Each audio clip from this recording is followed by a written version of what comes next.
পা কাটল ছাত্রদল, চুপ রইল মিডিয়া। এই রাষ্ট্র কি শুধু দুর্বৃত্তদের জন্য?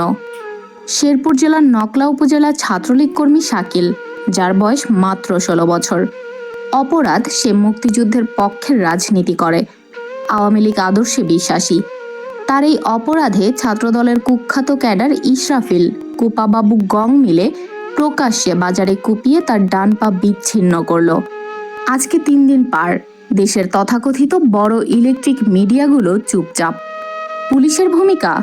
না, তারা তো কোনো মামলা নেয়নি। সেনা ক্যাম্প? তারা শুধু জানলো, করলো না কিছুই।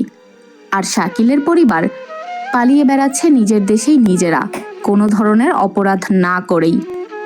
এই রাষ্ট্রে কি আওয়ামী লীগের কর্মীদের রক্ত, হাত পা, জীবন এতটাই সস্তা হয়ে গেছে?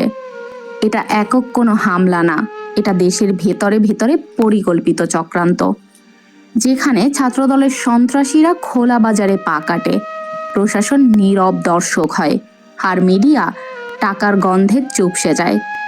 তখন এটাই প্রমাণ হয়, এই দেশে আজও রাজাকারদের দোসর সক্রিয়। আমরা প্রশ্ন করেছি, এই হামলার পেছনে কার ছায়া, কার অর্থ, কার সাহস? মিডিয়া এখন কি ছাত্রদলের পেট প্রোপাগান্ডা চালায়? এই রাষ্ট্র কি শুধু সুবিধাবাদী গোষ্ঠীর জন্য বরাদ্দ? আমরা বলছি, আর না। শাকিলের পায়ের রক্ত শুধু একটা পায়ের ক্ষতি না, এটা গোটা আওয়ামী লীগ পরিবারের হামলা। এখন কথা বলতেই হবে, রাজপথে, ফেসবুকে, প্রত্যেক ঘরে ঘরে।